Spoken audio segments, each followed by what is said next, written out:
Welcome along, everybody. This is Moobs. This is the start of a brand new era. Wrestlemania was last night, and I'm proud to introduce to you my podcast. My podcast made for you and also involving you guys. Welcome to MoobsCast. How are we doing? You can see across the top, you'll see the results coming in. If you want to read, check out, for anybody who wants to know, that's what happened last night, but we're going to talk more in depth about it. First things first, for anybody who's never seen anything I've ever done before on WWE, a lot of the old YouTube stuff will be deleted. This is going to be my weekly podcast. This is from me to every single WWE fan out there. However, this won't work, and this is what I want to do. I want your guys' involvement. I want you to be involved in the show. I want a WWE fan on every single show to discuss with me the Raws, the pay-per-views, rumours, facts, everything. So if you want to be involved, if you want to get your face on YouTube and be involved with what I do, hit that sub button. Make sure you comment, but you can also catch me at Twitter. Find me at Moves Like Jabber. You can DM me if you're interested. You can tweet me if you're interested. You guys are invited to come along. I want a different fan on every week, as I said. We will discuss the current happenings and goings in WWE. We'll also discuss many other things that will happen. So if you want to be involved, I want you guys involved. It's not just about my opinion. I'm happy to have people, even people I've never met. We can have a discussion about current WWE standings. So don't forget, either comment or the best thing to do is find me on Twitter. Follow me on there and just DM me. Say, look, I'm interested. I want to get involved in your show, in the MoobsCast show, and I'll contact back. There may be a waiting list. There's a certain few people I want on first, good friends of mine who are going to be invited to come on. So for the people who are in my Facebook group, there will be messages coming out to anybody who's interested. So please make sure if you want to get involved, I'm happy to have you involved. Anyway. Let's talk about the biggest night on the wrestling calendar. WrestleMania 32, live from Dallas, Texas. What did we think? Personally, right, I have good things and I have bad things. Mostly good things. There's only two things that was bad, but I'm going to leave that till after. I thought every single match quality was absolute top of the range. And I'm going from everything from the pre-show to the final. Every match was absolutely fantastic. The match of the night, for me personally, is probably the Intercontinental title ladder match, followed very, very closely by the Undertaker and Shane McMahon. A lot of people saying, nah, that was better match. Shane and Undertaker it was a world-class, superb match. But I'd love the IC match. But I'm a big Kevin Owens fan anyway. I'm a huge Kevin Owens fan. And a lot of the people in there, even though there was a couple of mid-carders in there, like your Ryders, your Goldust, your Sin Caras, who are not really anything, we'd expect special. But yeah, I just thought it was all fantastic. But anyway, for anybody who didn't watch the pre-show, they started off with Kalisto versus Ryback, which was a very good match. I think it was more Kalisto made it look good. I mean, Ryback was... I didn't think Ryback... I'm not a Ryback fan. I thought he did pretty well.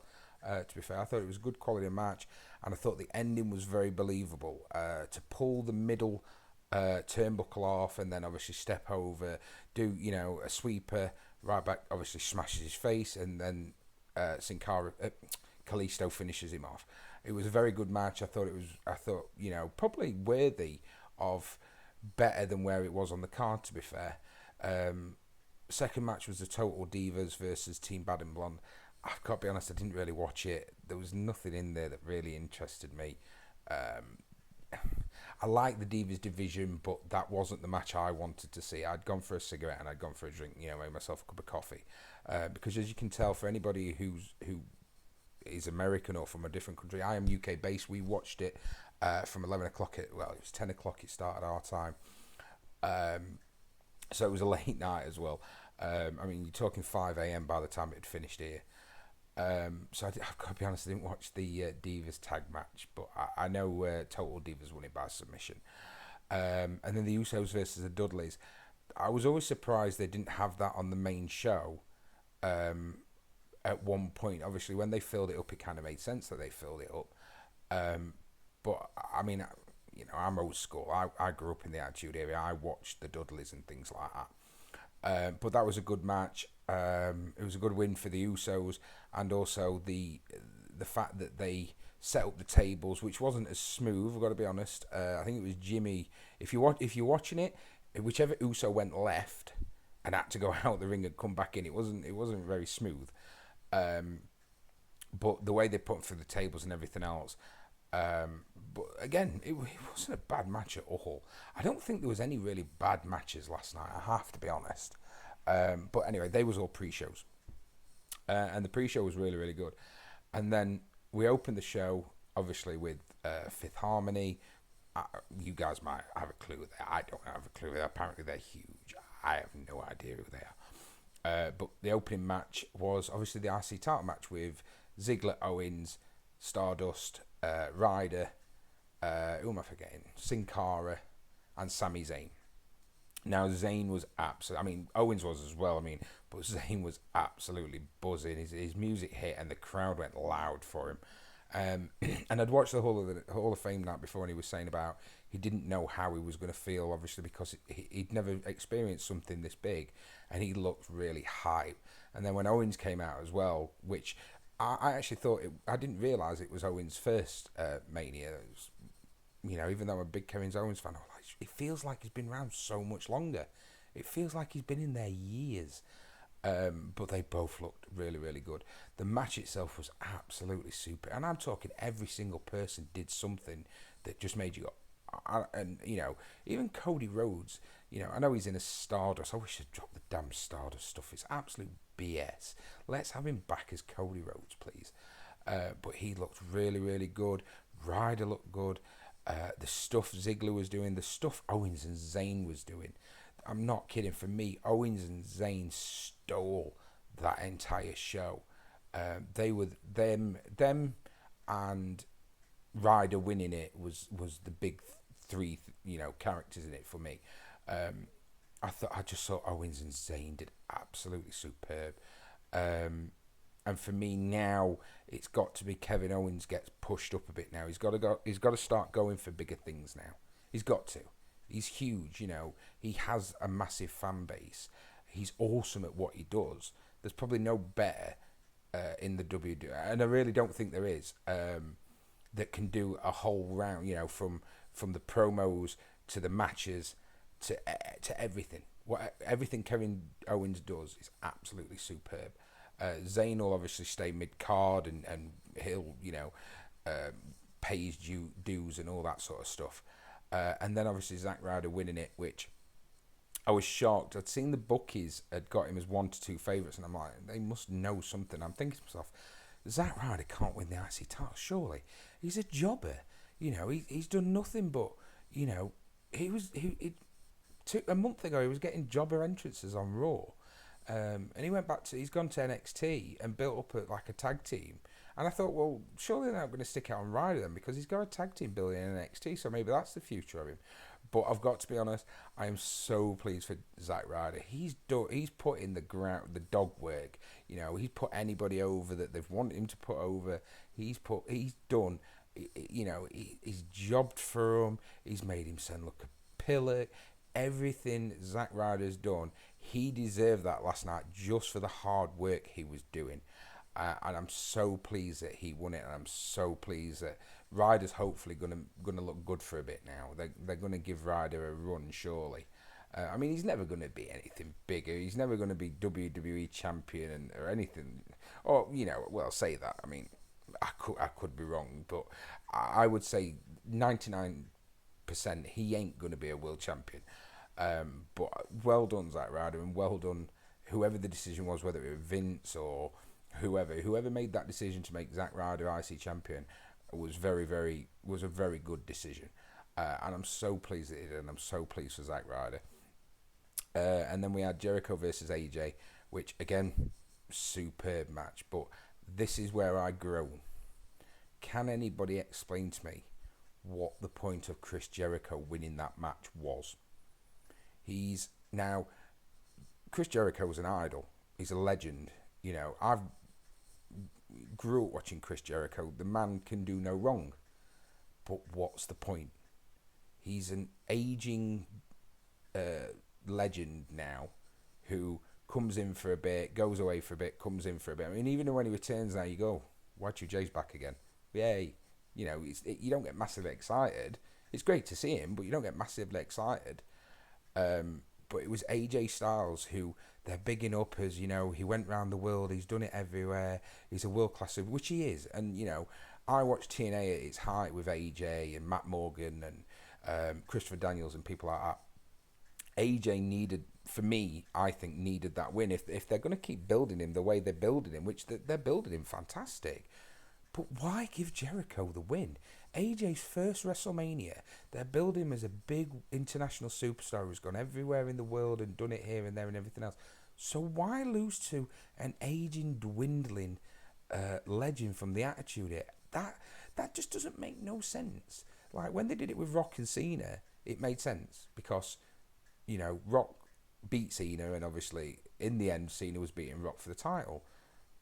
Where, honestly, if you've got any reasoning, if you can convince me that was best for both age, well, it doesn't need to be best for Y2J because he has nothing to prove. He doesn't need the wins. You know, that'd be like Chris Jericho going and retiring the Undertaker or defeating Brock, retiring Brock Lesnar. Why? He doesn't need it. He's had a fantastic career. So why does he need, you know, these big wins on the big stage? But if you've got any ideas, please mention in the comments box. I'm happy to discuss with people in the comments box, you know, what obviously they think, what I think, and, you know, I'm happy for a debate. But, you know, either way, Jericho won. I thought AJ did look very, very good. I thought Jericho put him over well. I also thought AJ put Jericho over well as well. I mean, the ending with the off the top ropes code break was fantastic. But I'm just disappointed. I was just disappointed with the result. I just don't get that. And then we had League of Nations. Yes, I did mean to say League of Boredom. I'm not a fan. Not a fan of Sheamus. He hasn't been. Sheamus hasn't been relevant since probably a year after he first debuted. Sheamus, for me, doesn't do anything. For me, he's just a mid-carder now that you just stick in there just to make some matches up. I'm glad they didn't do a tag match against New Day for the titles and New Day drop them, because that would have been massively stupid. Del Rio bores me to death. I find him boring from promos, even his in-ring stuff. I don't rate Del Rio. It was great. It was great when he came back and beat Cena, and it really was. You know, I was like, wow, especially after everything that had happened. But I'm not a fan of Del Rio. And Rusev, which I was talking about because I watched Mania with my brother and my brother-in-law last night. We're all three big fans of it, and we get together every year. Even if we watch rest of the year apart, you know, we always watch Mania together. We was on about Rusev, and 12 months ago, Rusev was having a massive storyline against Cena, dropping the US title. Went to the ring in a tank and things like that.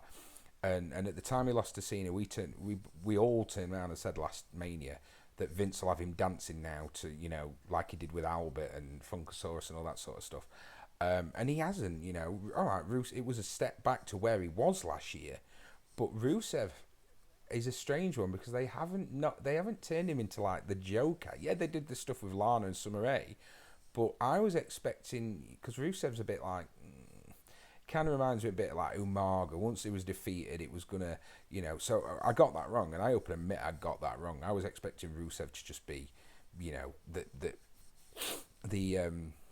the joke act, if you like, and they really haven't. So well done with Rusev. Yes, he's took a step back, and the match wasn't as important, but it was still, you know, he's still up there. He's still, they're placing Rusev right to eventually release him.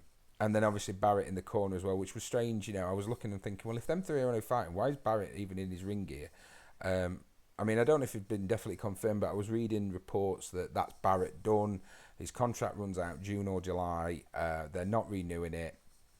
And that I think he's coming home and he'll do the English. He may do the American circuit, but like I said, this is all rumour. I'm not saying this is fact, but he's supposedly out of contract and that's him done.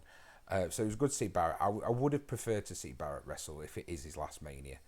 And then the New Day, their entrance was fantastic. The fact that there was the big box of bootios, the way they were dressed. The New Day are hot. They really are. I mean, for me, in this order, the three hot superstars or whichever way you want to put them with the fans are New Day's number one. They're more over with the fans than anybody else. Number two is Sasha, and number three is Dean Ambrose. I don't think there's anybody as over as them three. So like the whole entrance with New Day was fantastic. I wasn't disappointed that they lost because it wasn't for the title. If they lost the title, I'd have been upset, but they didn't need to lose the title. So yeah, and then what made that fantastic then is the New Day was stood in the ring after screaming about nobody can touch them and things like that. And then we saw the legends. Shawn Michaels' music kicks in, he comes down, does his thing on the ramp, then looks back, Mick Foley, Cactus Jack turns up, fantastic. And then straight away, and you knew as soon as Mick Foley came out, you knew exactly what was going to happen. If anybody didn't know that the next person out was going to be Stone Cold Steve Austin, you haven't watched WWE long enough. That, yes, it was predictable. It was brilliantly predictable. But hasn't Austin put weight on? Stone Cold, you're absolutely awesome. For me, I was an Austin fan. My brother was a Rock fan. I was an Austin fan. We was at the beginning, but then we kind of like switched over. It was Austin's put some weight on, but then he's not as young. We've got to us oldies have got to accept the fact we're getting older, and our heroes are getting older as well. But he still looked good. I mean, when the way they did the manual claw and the super kick or sweet chin music, whichever one he called, and then the stunner, they still hit him perfectly. I mean, Rusev, I'll give Rusev his due as well. Rusev took the stunner like The Rock used to take the stunner. When he used to stun him, The Rock used to do a backflip sometimes and things like that. And Rusev took it and went straight through the ropes, and he took it just like The Rock used to take it. I was like, phew, he took that well as well.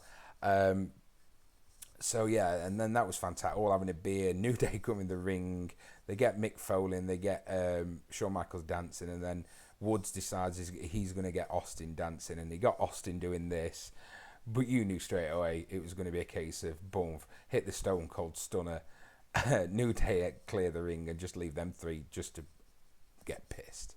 Let's put it bluntly, get pissed.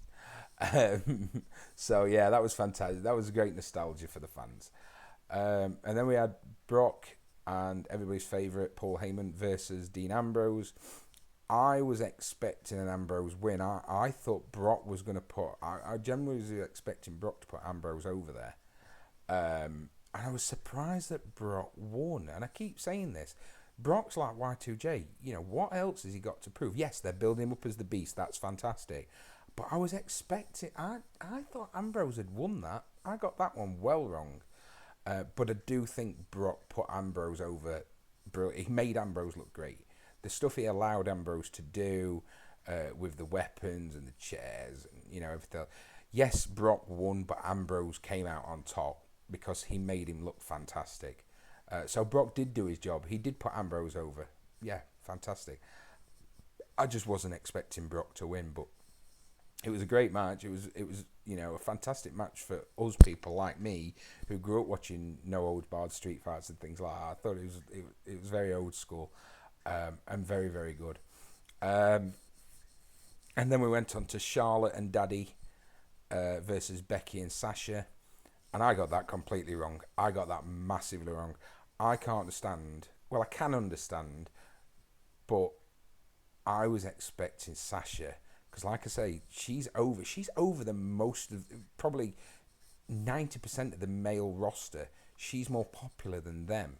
So I was expecting her to have a massive WrestleMania moment.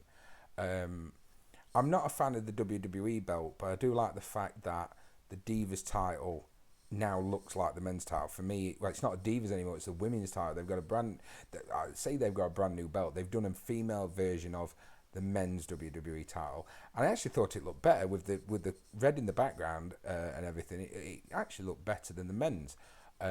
It's not my favourite belt. I think they've had other belts out there which was nicer, but they've done that, so that's just the way it is. So now we're back to the women's division, which is what it should have been anyway. They're not divas, they're women, and they're hard-working women. The triple threat match with Becky, Sasha, and Charlotte was one of the matches I want to see, and I'm not a massive divas division or women's division fan, but I like what Sasha does, I like what Becky does, and I like what Charlotte does. I also like what Paige does, so personally I'd have made it a four-way. But either way, I really, really enjoyed that match. I thought them women was absolutely fantastic. I thought they did a brilliant job. I thought that was one of the matches of the night. Yeah, all right, it wasn't my top three, but it was one of my matches of the night, and I thought it was absolutely fantastic and well done women. I don't want to be cynical, but have they just give Charlotte the new belt just so she's got it because of who her dad is? I hate to say that she's riding and living her dad's coattails, but let's be honest, she is. The fact that she walks down with her dad, why not just, they keep calling her Charlotte, just call her Charlotte Flair. Introduce her as Charlotte Flair. My only problem with Charlotte is, I remember reading an interview when she came in saying she didn't want to get her hype from her dad's career. But that's exactly what she's doing. She's not doing it herself in a sense. She's using Daddy to do it for her. And that disappoints me. They could all do that. The Usos have done it a few times, but then they don't. Yes, they live off Rikishi's name, because he's always mentioned, but it's not like he's there every fight and things like that. It was like Cody and Goldust, to be fair. Dusty wasn't there all the time. He left them to make the name on their own, and I just wish Rick could do the same with Charlotte, and let her be her own person. But either way, congratulations, Charlotte. I wouldn't have put the belt on you personally. It had gone on Sasha for me. But hey, what do I know? I'm just a WWE fan. Then we went on to, and this surprised me, we went on to, for me, what was the biggest, this was the only match, this was the biggest match of the night for me, Undertaker versus Shane. That I wasn't interested in the WWE title. I don't think they built the WWE title match enough at all. So the match of the night I was looking forward to, which I thought was going to be the main event, was Undertaker versus Shane. And it was out of this world. It was everything I hoped it was going to be. They did all the stuff Shane used to do in the past. They did stuff with the Undertaker, The fact that Shane climbed up top. I knew as soon as he went up top that Taker was moving. You could tell the way he was sat that Taker was moving from that elbow. And the fact that he hit the elbow last Monday night. He wasn't going to hit two elbows in a row. But the match was fantastic. The arena just fed off both of them. I mean, when Shane literally was at the top and just about to jump, you from the TV angle, I got a buddy. I had a buddy who went over to watch at Dallas. He got tickets, took his son over, and I will ask him. But from the TV angle, it sounded like you could hear a pin drop. It was like the whole crowd took a breath, and it was absolutely brilliant. But it's what they're going to do next, because I was disappointed. I didn't want to see Taker retire or not be at Mania anymore, but I did want Shane to win, because I want change. Whether Shane was just to sort of get Mania over and done with, or Shane's in for a long time now, I'm sick of seeing the current PG crap. I was hoping it was going to be a case of Triple H and Stephanie have had their turn, and this is what's happened. Now it's time to take them away, and let's see what Shane can do. So then, if and when Vince does retire, he's seen what both his kids can do from a business point of view, and make the decision on who's going to be, taking over. But as many people pointed out, now I was arguing this with a few people last night. Now, I'm sure Vince turned around and said, you're having one match, one night, blah, blah, blah, blah, blah, blah, blah. And I'm sure he said, if you don't win, I want everything you've got on me in that lock and key or something like that. I want it back. So to me, that means if you don't win, you're not going no. But everybody was arguing me saying, no, he never said Shane wouldn't take over whether he won or lost. He just said he wanted him to have one match, one night. So, of course, the rumours going around now is, well, Shane's still going to take over. It's still going to be Shane that's running it. I think there's a twist coming. I really do. I don't think Triple H and Stephanie will be in charge much longer. I think either Vince is going to screw them, or it's going to be a case that he's still putting Shane in charge. But yeah, I wanted Shane to win. I want change. I want to go back to WWE as it used to be, not this PG crap where they can't even say bad words. That's not how WWE was built. WWE was built because it broke all the rules. WCW started it off, but WWE went, listen, if you're going to break some rules, we'll break more rules. We'll say crap that you're not allowed to say on TV. So please, Vince, come on. Take us back to the good old age. Don't try and do another Attitude Era. Just get rid of the PG crap. So yeah. So anyway, next we had the Andre the Giant. Now, you knew something big was going to happen. You knew something big had to happen. It's normally for the last 2 years, it's been the pre-show match. So it had to happen. I just didn't see Baron Corbin winning it. The question is that Baron Corbin up now? Is that it? Has he gone back to NXT again, or is that the start of him? I mean, I'm not a big Baron Corbin fan. I've got to be honest. I think he's a bit moody. He comes across with a bit of a dick. I know that's probably the idea they're going for, but overall, I don't see Baron Corbin being huge, because I think people get a bit bored of him. I think the only way Baron Corbin would work is if they put him with the Wyatts. I don't know. I hope he is up, because we need to start seeing more and more NXT. I mean, we've got Owens, we've got Zayn, we've got obviously the Shield 3. I know Rollins is injured, but we're starting to see the fruits of NXT now. So obviously we just don't know if that's Corbin up now, or if he's going back down to NXT. But it was good. And then I have one question. What was the point in Shaquille O'Neal? It was like, I mean, DDP came down and I was like, oh, my time machine works. It's 1998 all over again. Shaquille O'Neal? Really? Why Shaquille O'Neal?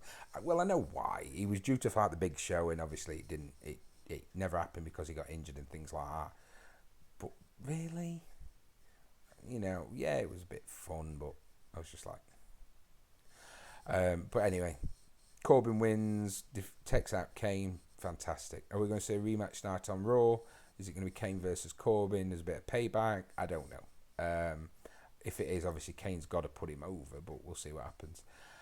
So then we had an appearance from the legend, the god, the man that is The Rock. It's always great to see The Rock. I was surprised we saw him. I thought he was going to get involved with the Roman Reigns match. Obviously that turned out not to be true. Yeah, so then he stood in the ring, tells them they broke a WrestleMania record, and my boy Bray Wyatt comes down. Now, I am a Wyatt family. I know I said I'm an Owens fan, which I am. I like a few others, but Bray's my boy. The Wyatt family are my boys. I want to see Bray Wyatt in the world title picture. I want to see Bray Wyatt with the world title. That's got to be done within the next 12 months, surely. By the 2nd of April next year, it's got to be Bray Wyatt. He's got to either held it at least once, or he's got to be winning it at Mania. They need to stick the title on him. But anyway, so The Rock was stood in the ring. Bray comes down, and we have an impromptu match. We had a match we weren't even expecting. I mean, it only lasted 3 seconds, or is it 6 seconds, something like that. Rock took off his stuff, wearing his kit underneath, said, come on, Bray, pick one and I'll fight him. Got Eric Rowan, rock bottom, boom, game over. Then the Wyatts surround the ring. I mean, there was no sign of Harper because obviously he's injured. They surround the ring, and fucking Superman comes back. Now, I'm going to be honest. I'm not a John Cena fan.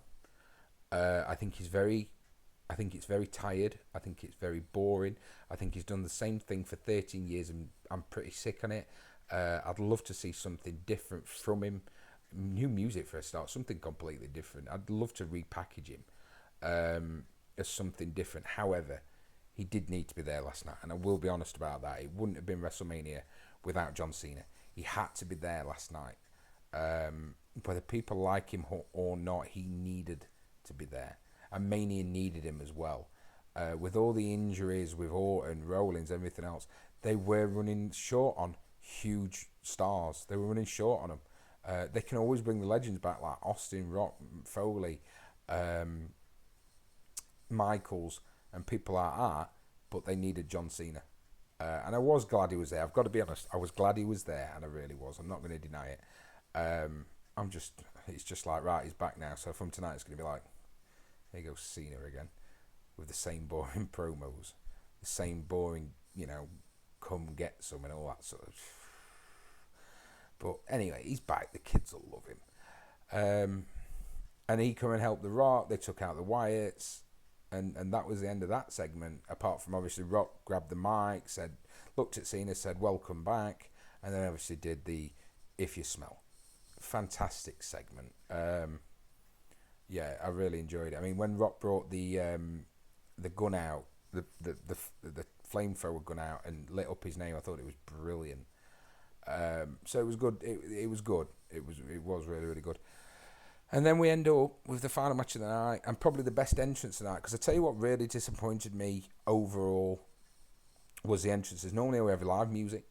We have a couple. Last year we had quite a few really epic entrances. We had Bray Wyatt's live entrance. We had Sting with a live entrance. We had Triple H with an epic entrance. We had Skylar Grey singing. This year we got fucking Snoop Dogg. I can't stand him. The guy's just an absolute moron. I mean, they put him in Hall of Fame. I think that's the biggest joke in the world. But either way, we got Sasha coming down with Snoop Dogg, and we got Triple H's huge entrance. That was very disappointing. Not the Triple H entrance. The Triple H entrance was absolutely epic. It was probably one of my favourite Triple H entrances of all the time he's done. I mean, with Stephanie stood there, the way she introduced him and things like that, I thought that was fantastic. My only disappointment is we didn't see more of it. We saw two. I mean, I know Roman did the whole punch, which, I mean, they mistimed that. The pyro and graphics people in the back completely screwed that up for Roman, because it was, you could see that he was waiting, it hit and it didn't go straight away. But that's timing, and I kind of hope that's what they're going to do with Roman. I hope that's going to be his entrance now, rather than coming through the crowd. I mean, one of the reasons why I don't think the fans like Roman Reigns is the fact he's still got the Shield's music. Ambrose and Rollins, for me, that's WWE being very idle, not giving Roman his own music, where they did Ambrose and Rollins. So it was very idle not to give Reigns his new music, and even a look, because he's still wearing the Shield look. Yeah, he's modified everything, but they need to change that. Maybe if they did something with that, then people may start warming to him a bit more. But I thought the match was great. I thought it was fantastic. And what I found funny, how would you get Roman Reigns to be cheered by the fans? Have him spear Stephanie. He got the fans cheering him. Yeah, all right, he still finished with boos and everything, but they did cheer him. He took out Stephanie, the fans was happy with it. That was a surefire way to win a few more fans over. And he won clean. I was expecting... The ending for me, the ending of the match and the ending of WrestleMania didn't feel like an ending of WrestleMania. It felt like every other pay-per-view. I was expecting a big epic ending to try. I mean, I predicted it'd be a Shields reunion. I didn't think Rollins would come and fight, but I was expecting Ambrose and Rollins to turn up, screw Triple H, and then them all stood with the fist together like a reunion sort of thing. I didn't think he'd just win cleanly, as simple as that. There was nothing really that kind of got you off your feet. And then the ending after, it was like WWE had kind of said, well, you don't like him, but we're going to put the title on him anyway, but we're not going to make a big deal of it. There was no ticker tape. There was no It didn't feel like a celebration like when Rollins won last year. Bearing in mind he was the heel. You got Daniel Bryan. You go over most of the WrestleMania wins have all been, celebrations after family ring or ticker tape or whatever. There was none of it. it didn't feel like an ending. There was a bit of fireworks, but it didn't feel like a WrestleMania ending. It was very, if I'm honest, it was very somber. It was like WWE just kind of thought, well, never mind. He's won it, but we're not going to do no about it. I don't know. I was very disappointed. More with the show ending. More than the show ending. Disappointed me more than the Triple H losing ending. I mean, I did expect big things, but that didn't disappoint me. I'm happy Roman's got the title. For all these people that boo Roman Reigns, most of them boo because they believe he's being forced upon us. I've said before, every single WWE champion ever, whether it be Stone Cold, The Rock, Bret Hart, Hulk Hogan, Ultimate Warrior, Roman Reigns, Seth Rollins, they're all forced upon us. That's what Vince does. He picks who's going to be his next WWE champion or WWF champion. That's him forcing upon. But I think I said last year Roman didn't deserve to win Mania last year. He wasn't ready. He got no sort of fan base whatsoever. It'd have been a massive mistake if they put the title on Roman Reigns last year. But Roman's worked hard over these last 12 months. He's paid his dues. He's had run-ins with Bray and Rollins and Triple H, even Ambrose. He's worked hard over this last 12 months, and I'm happy Roman's won. I'm not a huge, massive Roman Reigns fan, but I think what the stuff he's getting is very unfair. He's not a bad guy. Yeah, he's a little bit limited in the ring. You know, I'd like to see a bit more from him. But the stuff he does well. And the fact is, nobody takes a punch or anything better than Roman Reigns. When someone hits him, he sells every single move they do on him. And I'm glad Roman's got it. And I just wish that... I don't feel there was a big build-up to the WWE title match. It never felt like that was going to be the main event. It was like, I don't know. I just don't think WWE did everything they could do for that match this year. And I don't think the outcome's done everything they could do for Roman Reigns. So yeah, that kind of disappointed me a bit. But either way, I enjoyed the pay-per-view. I've got to be honest, I enjoyed the pay-per-view. Like I say, the only two things I'd have changed would have been Chris Jericho winning and the somber, rubbish ending they gave the show. Apart from that, everything else was perfect. As I said to you earlier, the matches was great. Most of the outcomes were great, and I was happy, and I really, really was happy. But obviously, some people won't be happy. They'll be, what was the point in doing this? Well, that's fine. Everybody's got a different opinion. This is just my opinion. This is why I want you guys. I'm happy to have you guys on the show every week. I'm happy to have, to contact you via Skype. We'll connect something up and we'll talk between us. We'll probably have different opinions on things, but that's what being a WWE fan is. Certain people do, like certain things. Certain people like other things. So anyway, that's my roundup of WrestleMania. So it just leaves me to say, thank you very much for tuning in. Thank you very much for watching this. As I say, if you want to be involved, if you want to be on the next show, contact me. I am on Facebook. I'm on Twitter. I'm obviously down on YouTube. Wait, that's YouTube. I'm down on YouTube. And also, don't forget, I do stream live games from Xbox One on Twitch TV. You're welcome to come and find me. If you do want to find me on Twitch TV, I'm Moobs Like Jabber Xbox One. All the others, I'm Moobs Like Jabber. Please hit the like button. Show your support. Get involved. This podcast is by a fan, for the fans, with the fans. And I want you guys to come and help me out. We'll set something up. Talk to me about what days you're available. We're going to do weekly reviews on every single Raw. There'll obviously be 2 when there's a pay-per-view on. So if you want to be involved and you want to, get your face on YouTube, even if you don't want to get your face on, we can still talk. We can have you on. We'll just have you, we'll talk over the phone or something. And we'll talk that way and do it that way. But either way, you're more than welcome to come and join Moobs. Come and join the MoobsCast. Come and have your say.